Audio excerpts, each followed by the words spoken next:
How's it going, everyone? Session here. Welcome to Final Fantasy XIV. I wanted to do kind of like a open discussion video, and I do say for a warning, I might talk a lot, so just kind of bear with me. But people were asking me after the newly released Deep Dungeon of Pilgrim's Reverse, kind of my thoughts about what I thought about it, how did I feel about the content overall, and like all those things. And so I couldn't really come up with like a simple review structure, so I decided to go with like the good, the bad, the ugly kind of thing. So I'm going to use this open document to just kind of like type out notes so you can kind of like keep track. Also, it's inverted color wise, so you don't get like blinded by the light.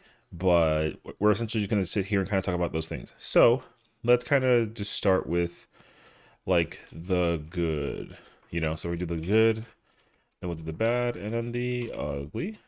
Now, starting off with the good. Um, First and foremost, like we just have a deep dungeon. A lot of times whenever the game has like a scheduled release of content, I know that they're trying to come up with new ideas, and we do get like this every expansion like flow of released content, right? So we get like 3 Savage tiers, we get like a handful of extreme trials, we get an ultimate or two, I mean tribute to, right? And so just us getting a deep dungeon first and foremost, I think is awesome. I really like deep dungeon content. It's probably some of my favorite content in all of 14. And I'm a really big fan of just going in there and just kind of like having fun, right? So I like solo play. I like doing it with friends. We go in there kind of chaotically. We just go in for like the coffers, and we try and get like the rewards from it. So just getting a deep dungeon is nice because at least it doesn't seem like it's content that's like dead by functionality once it does get released. I do like the idea that they've considered releasing deep dungeon just more and more often. Like that really does make me happy. So I'm a really big fan of the fact that they've um decided to release a deep dungeon, and like that announcement really was awesome, right? Because it kind of brought the idea of like, oh my gosh, like we're gonna get like a new thing. I know like it's been like a while since they released the Dawn Trail, and us getting it now is like a thing, but just the fact that getting it in general is like super nice, you know what I mean? I will say that the aesthetic design and weapon design for the dungeon is incredible. I think that them doing like an Ilmeg themed Shadowbringers deep dungeon is really really cool, and I like it. The way how the overall structure of the deep dungeon in terms of the appeal and the visual is very very cool. I love the first light weapons and the fact that it can be upgraded into the sacramental weapons. I think that's super super cool. I also really enjoy the fact that the theme kind of looks really, it just looks really appealing, like it's definitely the most like good looking deep dungeon, and it still offers like that sense of mystery and wonder. It kind of makes you want to just like wander the area and figure out like what's going on. I know that in my first playthrough I was doing that, where instead of just kind of burning through the dungeon and like just going through each floors, I actually was trying to think about like, wow, the design for this has like it's like spider webs and like it's weird. So like what's going on? Then we enter like this weird like Amarang style looking area, and I'm like, wow, we're no longer in Ilmeg, and so like there's got to be like a connection between like these two areas, you know what I mean? And then like we get to the deeper floors, and then it's kind of like very castle-y, dark, evil theme, and I'm really thinking like, wow, this is almost like Void Scent, like kind of, which is interesting. So I feel like there's like a lot of lore implications for the deep dungeon, and I think that that aesthetic really does appeal to the dungeon even more so too. So I'd love to continue to navigate and figure out what more there is to follow, because I don't know how easily that you can get like lore bits out of the deep dungeon, but I feel like there's got to be something that you can make a connection to, and so I think it'd be really cool to be able to find the opportunity and like navigate that too. So the design overall for the dungeon is very very cool. I love the fact that there is a weekly challenge log now for the deep dungeon. I think that's really really cool. And I haven't really like sat down and fully like read what the each challenge was in particular, but it seems like to me it's just like, complete floors 1 through 100. Like they're split up into like different categories, right? Because you can kind of queue into them however you want to, which is really cool. But I think there's like half of those challenges are just like, clear 1 through 21 and like 21 through 30, then do like 31 through 50, 50 to like 71, like 71 to 100, and then you get like a bunch of rewards for it, which is really cool. So I like that they did that as well. On top of that, the reward system, I know it seems kind of like it's a little bit like cumbersome, just like a little bit, because there's like what I think it's like 6 or so currencies for deep dungeon, right? Because you got like the ether pool grip, you got the sacks, you got like the sacramental lilies, you've got like the luminous oil. You have to trade those things to get like the there's the illumed ether like little blue crystal things, right? So you can, all that stuff is going to be used to trade in for rewards, which is still really cool. Like I actually like that. I like that a lot actually, but I understand that if you have to put it in your inventory, it can be a bit like a little bit much. So what I would like to say is if they can like meet in the middle, where similar to tomes, how you have like poetics and heliometry mathematics, if it's a currency that you're not manually like controlling, where you have to put it in your inventory, I don't think people would mind the currency thing for a DD dungeon at all. I think the challenge is the fact that it is a physical inventory thing, right? I think on top of that too, and I think people may have noticed this as well with Palace of the Dead, but in Palace, people are they have too many potions. Like I have like 3,000 potions just from going through the dungeon. Like you defeat mobs, you open up chests, and then they just kind of give you potions like a lot. It's obviously much lesser for pilgrims, but even still, like you can get potions out of gray chests or bronze chests, and I'm already at like 300, which I haven't even.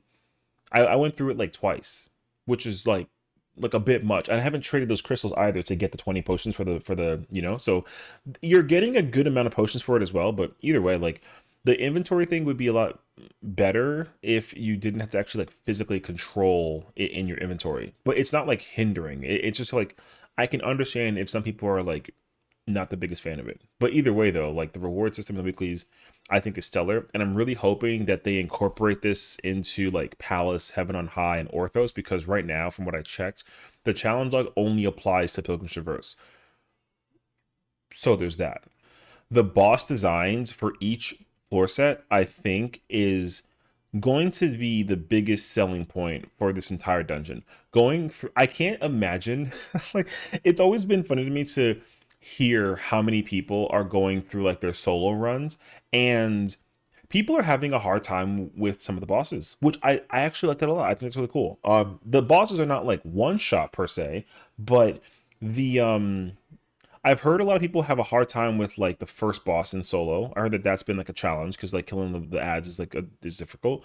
Um, how to do floor 20 and kind of like avoid some of the mechanics that happen during that part is also offering a nice little challenge. Same thing with like the 30 boss. I haven't heard too much about the 40 boss. The 50 boss I've heard has been like a challenge. People have been like having a very fun but challenging time taking on the 50 boss. And then there's also the 60 boss, and like of course moving beyond that. And of course we have like 99 boss, right? So I think that a lot of the bosses you kind of go through them like pretty quickly if like in a party situation, but like for them having mechanics, the mechanic idea behind them is really, really nice. It's almost like a dungeon-esque boss and just offers like that design. So I really think that they've cooked with the boss designs across the board. And that's also like excluding Quantum. Like I'm not gonna count Quantum. I actually haven't even done Quantum yet. I will tackle it blindly like at some point. But I've been listening to a lot of people's feedback and what they thought about the boss fight design for Quantum, and they think it's like a masterpiece. It's like peak, like 10 out of 10 boss fight. We'll talk about the other stuff later on, but like for like the actual just design of the boss itself, it does exactly as it's intended, which I think is also very good. So I love that it is something that brings a lot of appeal to the player base because of that situation, right? So I think that's really cool. And speaking of Quantum, it's the fact that we have Quantum in the first place. The Deep Dungeon being the first like foundational point of, hey, we're going to try and figure out a way to create a differentiation of difficulty and like experiment with content, I think is a really, really good thing. And the fact that they decided on creating a style type of content like Quantum, where you can fight different versions of a boss and the mechanics actually change, I think it it offers this opportunity to want to know what the differences between each versions of the bosses are. And I'm looking forward to that as well. Personally, I may actually just start at 15 and then just work my way up to 40. I know that a lot of people have just kind of gone straight into 40, and I'm cool with doing that too. But there is a part of me that wants to know what the other variations are by comparison, right? And the cool thing too is like, there's a reward you get for doing Quantum 40, which is really cool. But again, like we'll cover that later. But I would love for them to figure out a way to take just the quantum concept and just apply it to older content. I think it's easily possible for them to do it. They have to design like a couple of things in order to like allocate it, but I think that once they do, though, they at least have concept that allows them to create like a diversification of people that can come into this content and be able to say like, oh, I come from this kind of player style or that player style or this one, and then you can kind of all come in together and do the content.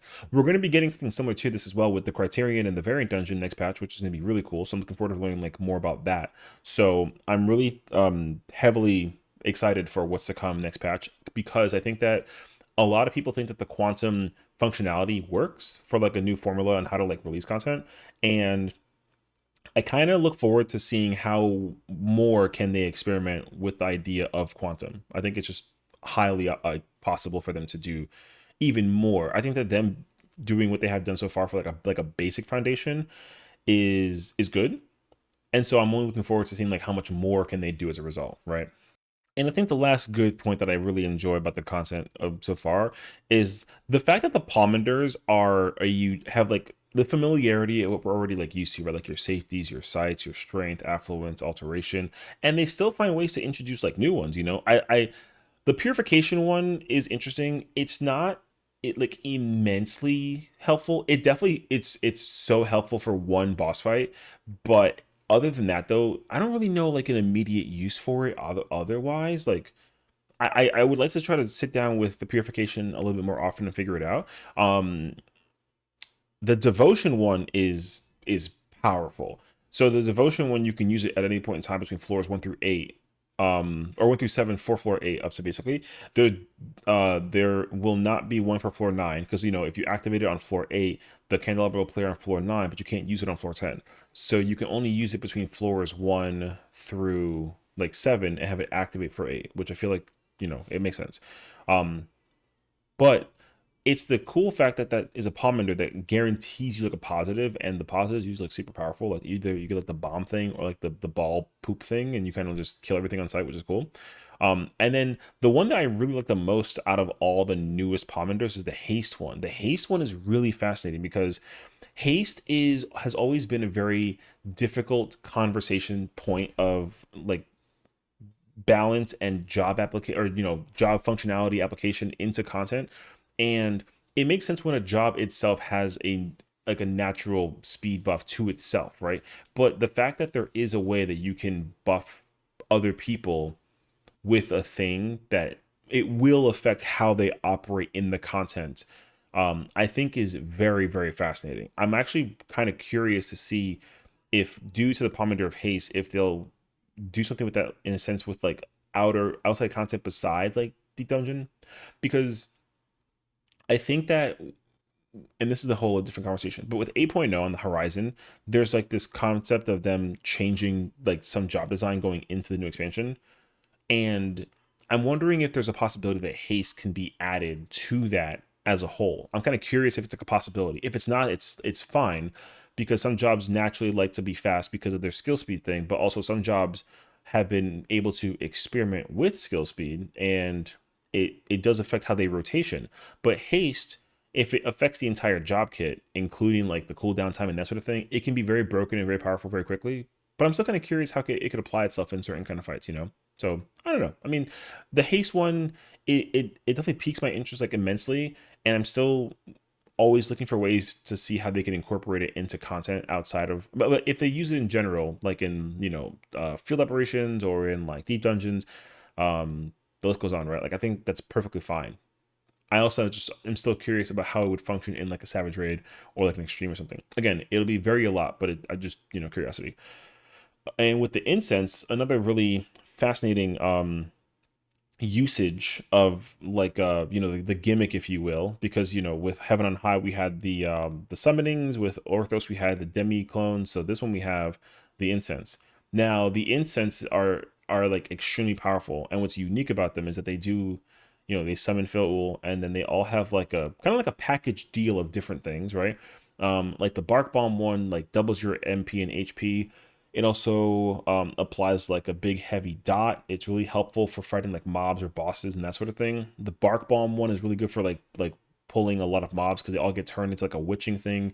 It also reveals like the key and like all the traps in the ground, so it does like a lot of that too.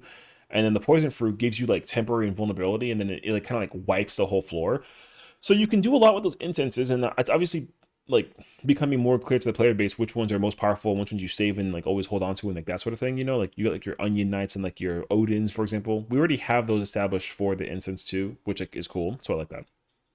Uh, the enemies, I will say, design wise, I liked a lot of the variety of what power the enemies have.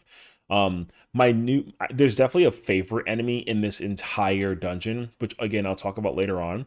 But and like mini spoiler, but there's an invisible enemy, and people are shocked by that enemy like a lot. So I love that enemy a lot, and I think that the variety of a lot of them are also really cool, and I like that they are still finding ways to kind of keep people on their toes when it comes to going through the dungeon. Like going through it blind is definitely like, you know, you're kind of like, oh my gosh, like what does this do? I have no idea. So I like that you can still look at some enemies, feel like a familiarity, and still be surprised by a change that comes from the enemy.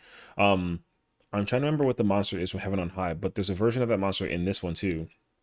It's like a very dangerous mob in Heaven on High. It's like a patrol mob. It's called a Shinzei, I think, right? It's like that giant green like monster. That monster is very scary to deal with. It has like a dot that goes through walls, and like it like hurts like crazy. So that same monster appears in this dungeon, right? But it has like an entirely different like attack by concept, and I love that because I can't immediately just go into this dungeon and then see an enemy and immediately know what it does. Like I have to actually like kind of observe it and like monitor how it acts, and figure out and like test things that work. And I think that people are having a really fun time doing that, figuring out like which monsters do what. Like, does it go through walls? Does it not go through walls? Is it a one shot? Is it not one shot? Kind of invuln it, kind of stun it, right? So I love that their design for enemies in terms of the mobs is still like very different in a lot of different ways. I love that a lot. And lastly, the votives are the candelabra system. I think is really cool. It's fascinating that all of the positive ones are like insanely super strong for the most part. Right? I think the weakest one I think is like the sprint, which is there's like a sprint one, and then the detriments there's like debuffs. Um, I was a little surprised by the debuffs one. They're not as like dangerous as I kind of expected them to be. I figured that the votees were going to be like scary when it comes to like the bad, but the gamble actually lets you kind of like can sway the gamble on your side. So but I think the system is cool. I think I just expected like a more extreme between like how they can either like buff you or like not buff you. And then the devotion pomander guarantees you like a positive, and it's usually either the big bomb one or like the ball one. So like you can kind of go through this dungeon very powerfully and like very quickly too. It kind of goes insane. So I think it also kind of adds to like the fun factor behind the content. So overall, like the deep dungeon is a lot of fun for you going through it with like friends, and you kind of like just go kill stuff and like have fun and like, you know, fight bosses, and like it's a good time, you know. And so that's kind of those are the goods of Pilgrim's Traverse. Now on to the bad. Contrary to the fun factor of the deep dungeon, I personally think that the dungeon is just too easy. Um, it's I understand that the goal and the functionality of the deep dungeon was to cater to the casuals, but I think it leans a little too heavily on that aspect. Now, I do want to emphasize that like I don't think that it's a bad thing that the dungeon is necessarily like leaning towards the casual side, but I think that my mentality of how the content should be approached is I think very different than how it's like people are approaching it. So for me personally, I think I would prefer it, even as a player who likes to play on the casual side and the mid-core side like once in a while, right? Outside of like, the ultimate rating and that sort of thing. I think it's more important that the content be difficult and actually offer the challenge and have the chaos, but then still have like the handicap in order for you to have a process and still give casual players like the casual experience, but still offer the non-casual players the challenge. So I think that is just exceptionally difficult to observe in this deep dungeon. And then I know a lot of players who've already completed the solo challenge, and they agree that it's the easiest one out of all of them, which is like it's not terrible because like people will still have a hard time with certain aspects of this, right? There's going to be like a boss somewhere, like a mob. You might forget what something does. It might like one shot you. You might pull like a luring, like a lot of various things. But like all of the mobs, once again, like we're in a situation like an HOH where all of the mobs are like very easy to deal with until you get to like 61. And even on floor like 61 to 70, the mobs are still very easy to deal with. It's just like the mechanics of what they have is like the challenge, right? But they're still very safety net. I think the quickest example I can give you is like the Sand Serpent. Sand Serpent has like a 270 like 25 yalm or 35 yalm like attack. You cannot run away from it unless you have the super sprint. You will die. It'll one shot you. But the thing is, like, you can stun it, you can get behind a wall, and you can just more importantly get behind it. Right? It's not like a giant circle from like where it stands. It's just like a giant like wide cone. So mechanically, like there's there's a lot of ways that you can just kind of go through the the mob monsters, and like they're not really like that threatening. Of course, like that's not the case scenario for every single monster. Like I do want to preface that like there are some like the invisible ones are like there's like an invisible frog. That enemy is or it's like a chameleon actually, but that enemy deceptively messes people a lot because it's got like a crazy gimmick, right? Where you got to get close to it, and if you don't see it, you literally can't see unless you like get right up close to it, and it won't even target or hit you. You have to hit it in order for it to like notice you, kind of thing, which I love that too. And then it'll gap to you and then it'll try and hit you. I think that's great. There's also like another monster that's like a gap close. It does like a dash attack, and then it immediately follows up with like an untelegraphed like gigantic donut, or it does like a scythe tail, which you got to get away from it, right? So like there are some monsters that are here that are like they're dangerous, but the thing is like there's no mob in this dungeon where you have to expend a resource to deal with it. There's not a single one, and that personally I don't like. So I'll give you an example. In Palace of the Dead, there's like three mobs at the minimum that like you cannot kill or even fight or touch without like preparing like a strength or a steel or like a witching or whatever to kill it, right? um like the easiest example, for example, is like the Anzu and the Flood Dragon from Palace. The Flood Dragon, it has like a dot on you that ticks heavily, and it has like an AoE follow up. It's a one shot kill. You can't touch it; it'll kill you instantaneously, like it's scary attack. No one ever wants to pull that unless you have like a rage. Um, the Anzu will do like a double auto that can almost crit and even like double crit, and it has like a stun attack, and it gives you a vuln up, and you don't touch that either. Like that monster is insanely scary, right? So at least those things are like, oh, like if you're solo playing, then like don't touch it at all. You'll get killed like instantaneously. But in like a party situation, like yeah, sure, fine, like whatever. In Heaven on High, the one that immediately comes to my mind is like the new Peppos from the last floor set, like the ones that have the tank. That thing is like a triple tank buster that has a chance to triple crit, and then it'll like literally one shot a tank with steel and with mitigation almost. It's kind of insane actually, but same thing, right? Like those are mobs. That's like a mob that you just don't touch. It's super dangerous to deal with, and like the list goes on. Orthos, like there's a bunch of them, right? Because like everything is like super big AoE base. Everything's like a one shot kill practically, and like you got to figure it out. But same thing, right? Like there's some mobs that are like you cannot pull this unless you like have no choice, and you must use a resource in order to pull it. And the Dread Beast too, like same concept, right? Like if you don't have storms, you can't pull Dread Beasts. They kill you instantaneously. Like it's insane actually, right?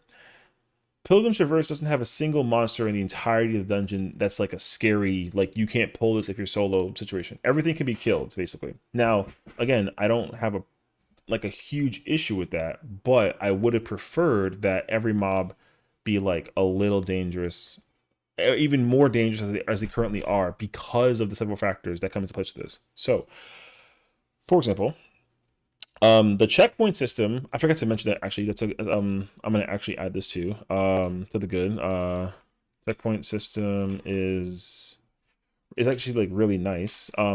The checkpoint system is really nice. I think that the checkpoint system, being able to go into a queue of any of those like random floor sets and then go through it is incredible. I think it's actually I think it's a really nice addition, before, when I first was reading about it, I didn't like it at first. Because then I thought that the system would be kind of like a little bit too much. But then the thing is, like, because of the checkpoint system as it was designed currently, I expected every single mob to be dangerous because you can just start on any floor. That way you can practice certain floor sets if you're, you know, trying to just get practice into it or whatever. But the thing is, like, the checkpoint system exists for the current version of the Deep Dungeon, and every mob is like, you can like do like a 1 minute burst on any mob, and it just dies. You know, um, the checkpoint system that we currently have for Pilgrim Traverse would be incredible for Orthos because everything is one shot. And because you can just kind of restart at any point in time on some of those floors, I think that's the only reason why the appeal is even nicer for that system, because the danger factor of Orthos is so high. The danger factor in Pilgrim's Traverse just doesn't exist, in my honest opinion, outside of like some of the boss fights. And like like one mob or like two is kind of like, oh, like just be careful, but it's not like you're gonna be scared for your life over it, you know.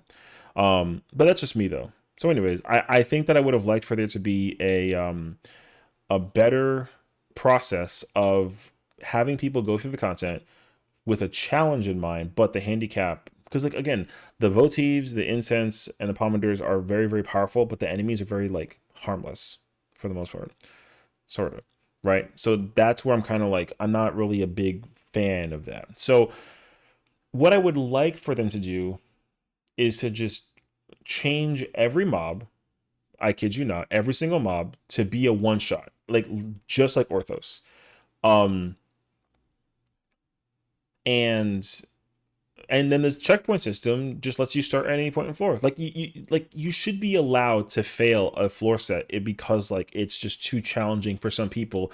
Because I don't like that a tank player will go to floor like 81 or 71 and then go pull everything, and then like just uses raw intuition like a warrior, for example, and then like doesn't die. Or like a gunbreaker will use like Heart of Corundum and then like Great Nebula and will 2 minute everything, and it'll take a while, but like everything dies, and the tank can be like chilling. Like it's kind of nice actually, but it's a little too nice at the same time. So that's what I would like. Um, so yeah, that's all that there is. I'm gonna make like additional notes for the difficulty real quick. 1 second. Oh, let me also say the fact that there's no Sasquatch mob at all in the later floors, I think is like illegal for Deep Dungeon. Every single Deep Dungeon during the 71 to 80 floor, right? Every single one has a Sasquatch that will like, banana and like unga, and then it one shots you across the map if you're not behind like a wall thing. The fact that Pilgrims doesn't have one of those, I think is like a huge mistake. I think that it's because again, like there are some staples. There are some staples that you're required to keep in terms of certain content functionalities for a deep dungeon, right? And the no Sasquatch thing, like for me, I was very upset. There is no Sasquatch. So I just want to point that out. Okay. The next bad that I didn't really care about it too much at prior, but I care about it so much more now because Deep Dungeon content is incredible content. And I'm still surprised that there's not like a daily roulette for Deep Dungeons. We have four at this point, and there's quite literally 500 floors to choose from. Although I would probably like plus or minus like 50 floors. Um, and there's no queue. Like I'm so shocked that there's just not like a daily queue roulette. You can do like a match party thing and like random and like go into like a floor set and like kind of run it, which is cool. But the thing is, like, I think that there should be a daily, you have like your leveling, your trial, MSQ, alliance, normal rate, PvP. There should just be like a new one, and it's like a deep dungeon thing, and all it does is pull you into a random 10 floor set, and you can use it for leveling. Um, and like you get rewards for the deep dungeon, and you can get like stuff for it, and it'll also help with like the reward grind factor for the dungeon. Like I don't understand why there needs to be a roulette, long story short. Also, I should have made the comment for this too. I'm gonna also add this again to the to good. I'm still thinking about like goods in the process. Um, Leveling up in PT is very nice from 71 plus. Like just like an extra. People are leveling up really well in it, and I wanted to kind of like also throw that in there too because I'm kind of like that's exactly why I'm glad I made this because I was gonna forget everything that I was like word vomiting for. But anyways, um I still can't believe that there isn't a daily. There should absolutely be a daily where like you can go into POTD floors 1 to like 141 or like to 150 or 150, you know. Um Shoot, I'd almost even say like go to like no, I'd say I want to say 160, but I'm gonna say 160. You should be able to go to POTD 1 to 160. You should do the HOH 1 to like 70 maybe, right? Orthos like 1 to 70 and then PT like 1 to 70. Like it'll pick random. I mean like random floors. You'll queue in, it'll instantly pop you in and you can just pick it just picks you in one of these four. And that's it. Like you just get queued into it and like that's it. You can get like a XP thing, you can get tomes, you can get the resources that can give you like a sack, or you can get like an ether pool grip that'll increase like your ether pool armors and arms, like a bunch of stuff. So they should absolutely have something like this in the system, and I can't believe that we still don't have this. So I don't want to get a fifth deep dungeon anytime soon and then still not get a daily roulette. I'm the daily roulette system just like needs to be a thing at this point. Like truly. So yeah. Okay, next bad. I'm happy that we got the weapons of First Light and Sacramental weapons. I really am. However, two weapons for the player base and the community in 2025 is just not enough, unfortunately. I I I think that the weapon design, what they did is logical, right? They give you the basic like 1 to 59 level armed weapon, and then they give you like the glowy version, or like not the glowy version, the upgraded version where it's like, the color changes and it looks cool, and I like that. It doesn't matter to me that it's not dyeable because they've never been dyeable, I don't think, right? Which it really doesn't matter. The dyeing thing is not the problem. The problem is that it's only two weapons. There should have been five. 100%. There should have been five weapons. So essentially, what it would have been is very simple. You have the current weapons that we have, right? You have the First Light and Sacramental. There should have been a upgraded like glowy version, and then there should have been a weapon for Quantum, which I'll talk about later. So here's kind of how I see it, right? Because right now you can trade the three grips, right, to get like the First Light weapon, then you trade seven to get the Sacramental, and like you're done. And then you have to do that for 21 weapons, which is good because I think that the player base would be fine with going for the grind of the content if you make it grindy, right? So I would be content if you could just grind that away. But I think that the grind could have been a lot better, even and even be a lot more appealing to the people if there were more weapons you can acquire. So there should have just been a currency or like a thing you can acquire to trade the First Light weapons with in order to get another version of the weapon that it has a glow effect. So, but also I think that the First Light weapons and their glowy version should be on the easier, like just play the content to acquire it and get cool looking weapons that have like fancy coloring and like glowing and like whatever.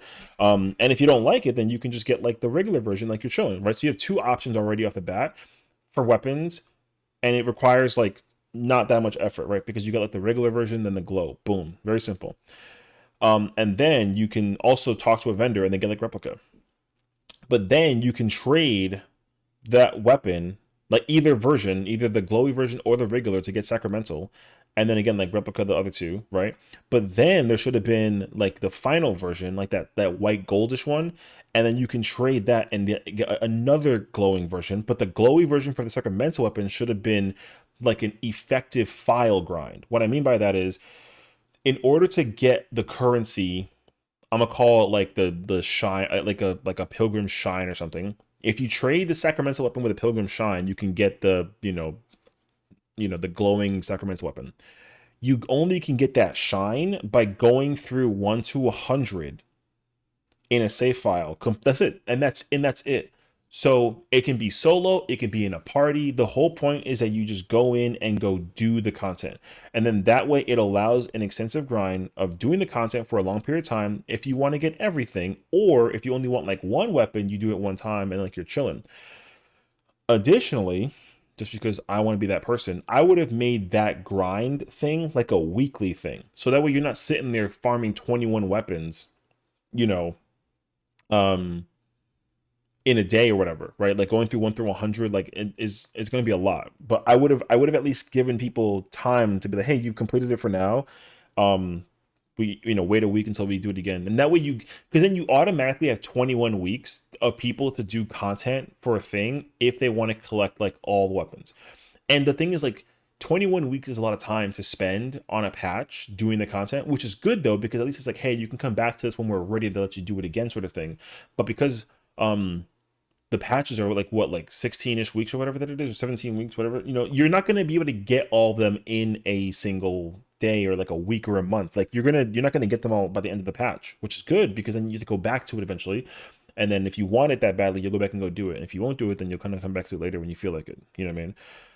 So I think that there should have just been a weapon of each caliber. There should have been like a first light weapon, and like a glowing first light, a sacramental, and then a glowing sacramental. And then the only one that would have been like the long haul grind is the glowing sacramental, because you got to get the sacramental by going for the first light weapon anyway. So you're already doing all this. So at least out of three weapons, you can just kind of farm like crazy for. But then the fourth one, you get to work for on a weekly basis. Um, and then the fifth weapon should have just been for the quantum, which again I will talk about later because you already can tell where that's going. But let's continue. Okay. The pomanders and the incense are just too powerful and too positive, like seeking. So what I mean by that is the only reason why that's the case scenario is just because it's too easy. If the dungeon was very difficult, then the pomanders and the incense would actually compensate and kind of like meet you in the middle. But the pomanders are already doing too much damage. Even the older ones, like um even if you brought like a strength is normally really helpful to kind of compensate for some time into doing the content.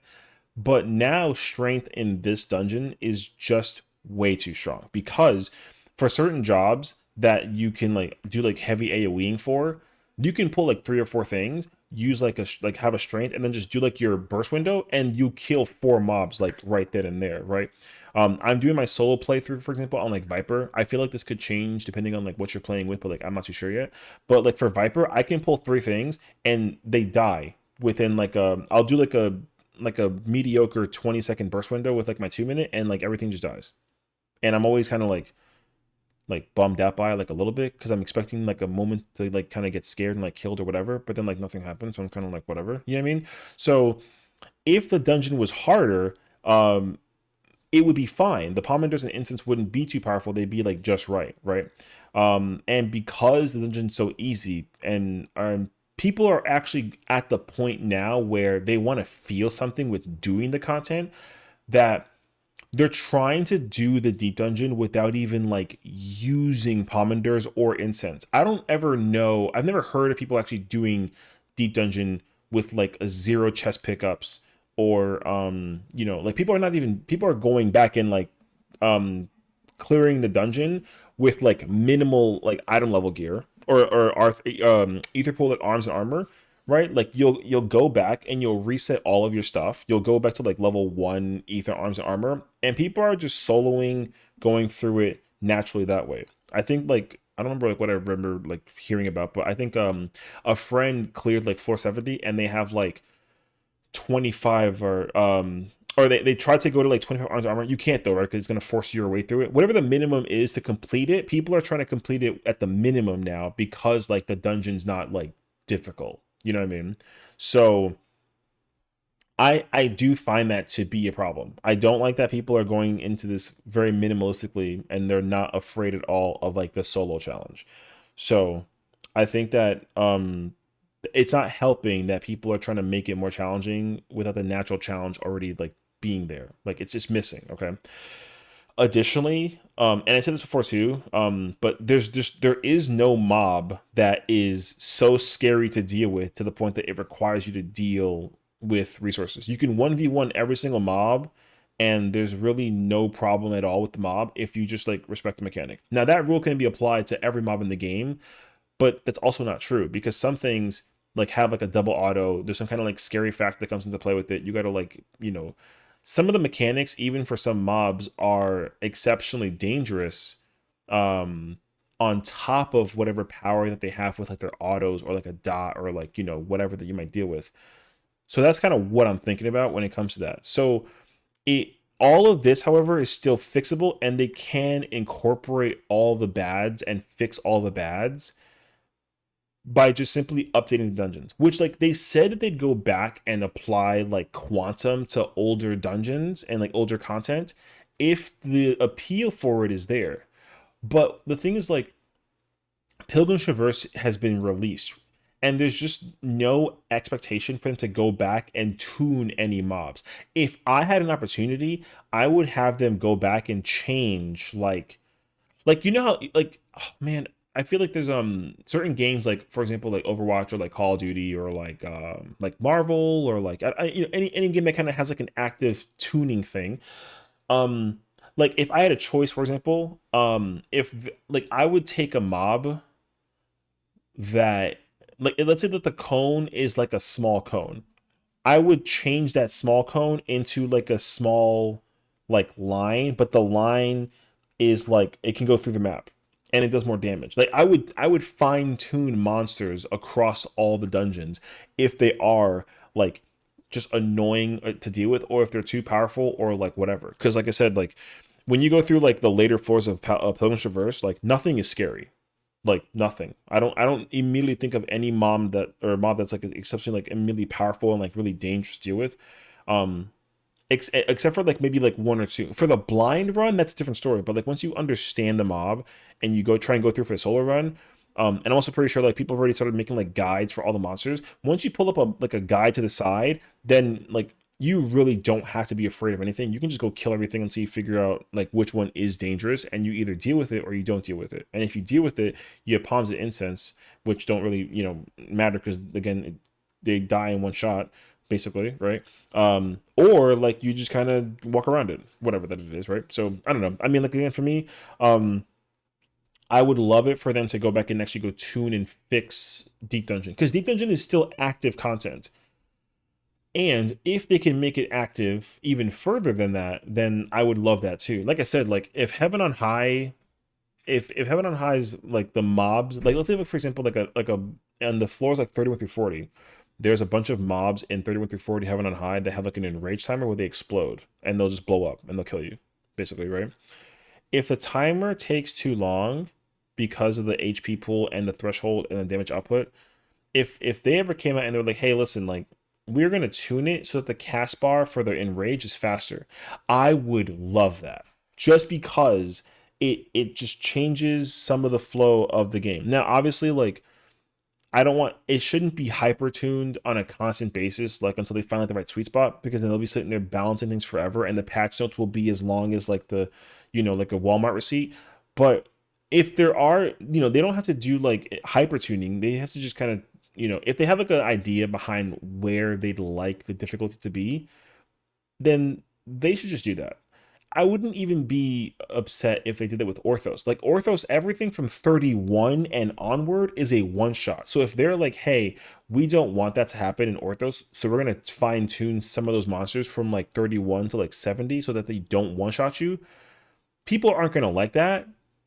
But if they did it though, at least like, it's like a tuning thing that they could look into until they figure out what do the people want out of the content, Because like Orthos is a scary dungeon for like a reason that it is, because like, it's everything in there one shots you. So like if people just feel like how the general consensus should be like for a dungeon, if they tune it, I think that'd be incredible. So like I just, that'd be kind of cool if they did that.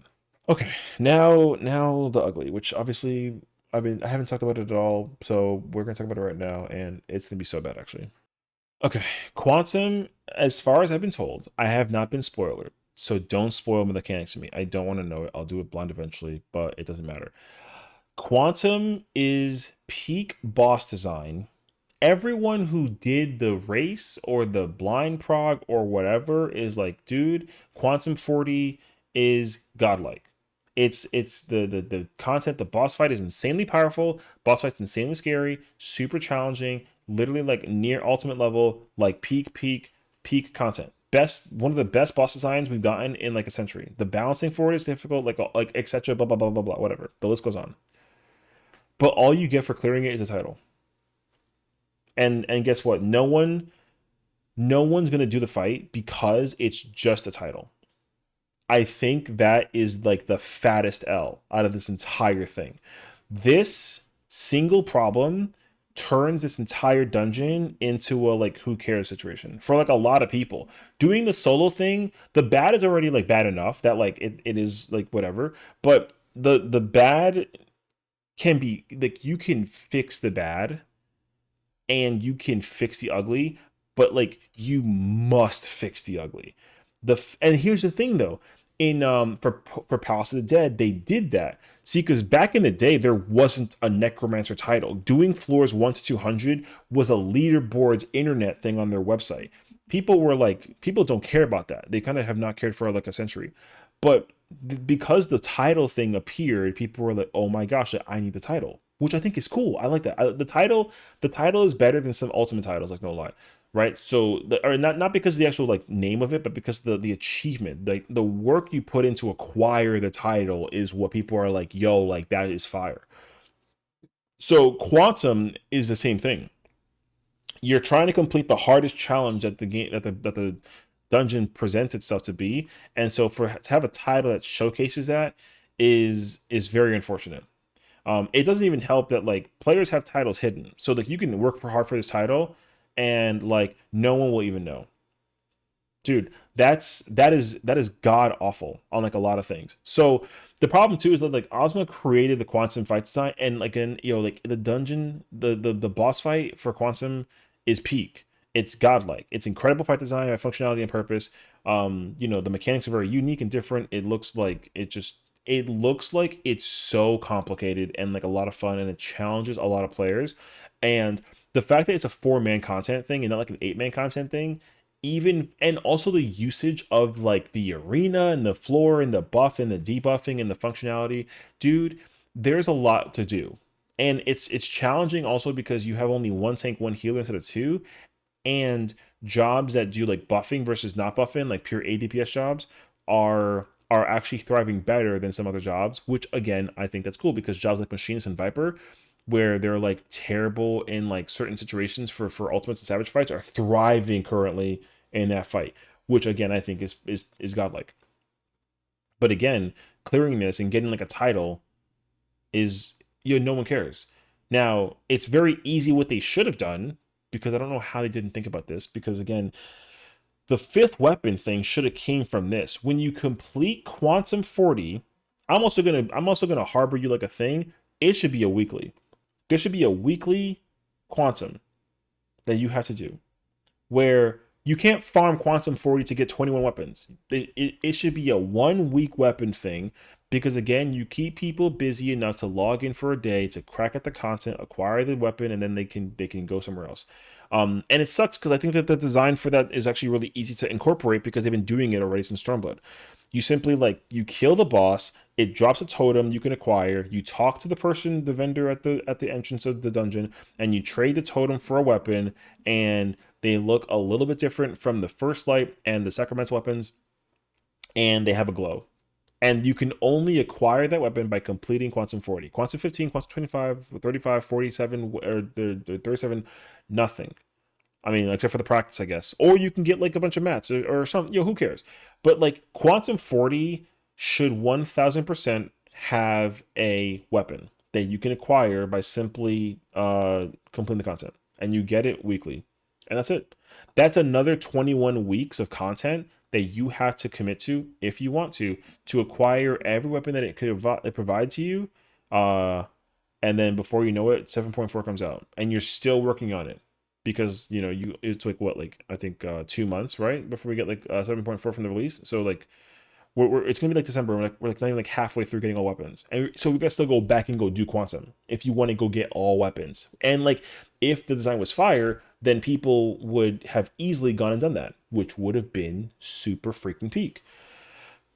Now that being said, the current design philosophy needs to be changed overall. I think that a lot of people are under this impression now. I even think like Yoshi P and the dev team are also realizing that like, hey, what we've been doing for a long time has been not working after the 12, 13 years we've been doing this. Like we got to change it up. And 8.0 is expected to provide some of those changes. We won't have a clue, however, until we actually see it for ourselves and what that change allocates to. So, like, there's that. But the only problem with this is that, like, the Deep Dungeon suffered, unfortunately, from the current design philosophy. And it's suffering from the fact that the content is out and it's most likely not going to get any of the quality of life stuff that I talked about with the patching or whatever. Um, or anything to add to the content because it's out, and once it's older content it's just there, right? um I think that one of the biggest changes that they need to incorporate in their design philosophy for content for everything is to make sure that all the content in the game over the course of all the expansions still has at least some type of relevance to the daily, like, grind or challenge or whatever that we would incorporate into today time. So basically, um if there's a weekly thing or like a grind thing, or again, there should be something that you can do to go into PT, go to PT, get something out of it, and then use it for something that's going to become necessary in the future, or it'll always provide you with a resource that you can use in like a modern day setting. A great example of how this could work a little bit is like with Baja, because like in Palace, you can do Palace of the Dead and Heaven on High to get the materials for like time worn artifacts or like raw emotions, and you need those to get the relics, which I think is great. I like that's a decent start. Should there be more? Absolutely. But does it work though? For sure. I love doing Palace of the Dead and Heaven on High more than I like going to go do like Delirium Regine, or even going into like Baja, because I can work on just acquiring the artifact if it drops, which to me is better than just like sitting in Baja and like not doing that, or like doing DR, right? Like you don't really get like a ton of doing stuff from like DR except for that like artifacts and like two emotions.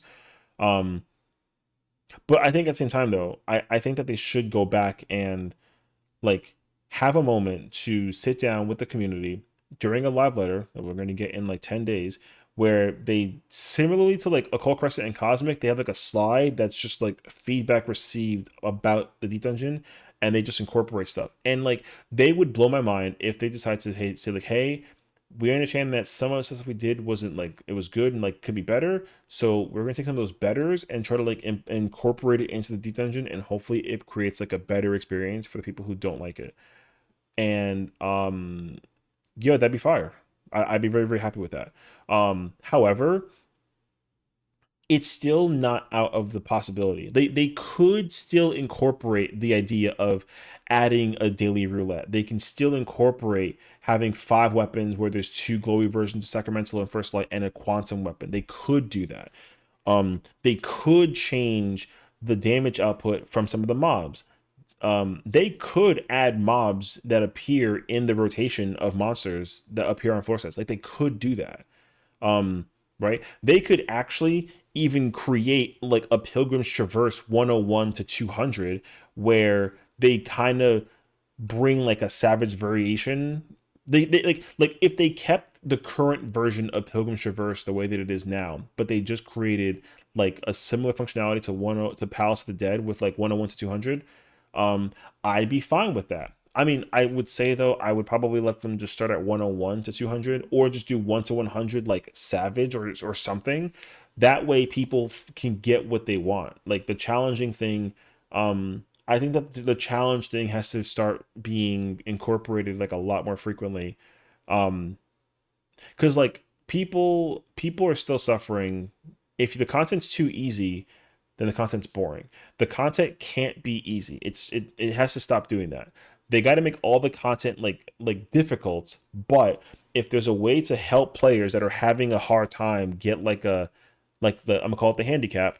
I don't know what that is though, but like it just has to be a thing. Then at least it'll sway the players from having like a slightly easier time and enjoy the content despite the difficulty being applied to the solution as well. So that's kind of sort of where I'm at with this. So all in all though, like in terms of total like like in terms of like final score for Pilgrim Traverse, like I'll be honest, I'm gonna give it like a 7. But like Quantum is getting an 11 for the boss design. The title is a fucking L, but the final score, I think that it's a good dungeon. It's not great, it's not peak, it's not top tier. Like the best one is still the combination of like, Palace 101 to 200 and then Orthos. Like Heaven on High is great, but like also like Heaven on High kind of is the foundation for Pilgrim's Traverse, and like HOH is not like that insane either. Like HOH has its own problems, but it is what it is. So there you have it. Now, let me again. People are gonna disagree with me, and like that's fine. So if you get to the end of this video and you're wondering like what the thing is, then like take with it what you will. But honestly, understand that like this is coming from a place where, like I love Deep Dungeon more than I like doing ultimates and Savage Raids, like a lot more to some degree. And so this has been the number one most anticipated content that I've wanted to play. And for me to give it a 7, just it kind of stings a little bit, Like I'm gonna go back through it. I'm gonna enjoy it. I'm gonna kind of go. I still want to do my video series of like all the mobs and kind of go through the situation. Like I'm planning on doing all that. And also Quantum, same thing. But like I'm not immediately driven to go do Quantum because the dungeon, I like the dungeon more than Quantum, and I feel like I'm forced to like Quantum more than the dungeon, but I don't care for it enough because the reward is just a title. You know what I mean? So, like I said, like I'm sure everyone kind of has their own thoughts and feelings into it too. So, like I said, if you agree with me, great. If you don't, that's fine too. Like like it is what it is. But yeah, like let me know what you think. I feel like this is a whole, like I said, I was planning on talking for an hour and I'm gonna cut it here. So, thank you for watching and tuning in. Like I said, let me know your thoughts are, and I will see you in the next one. Take care.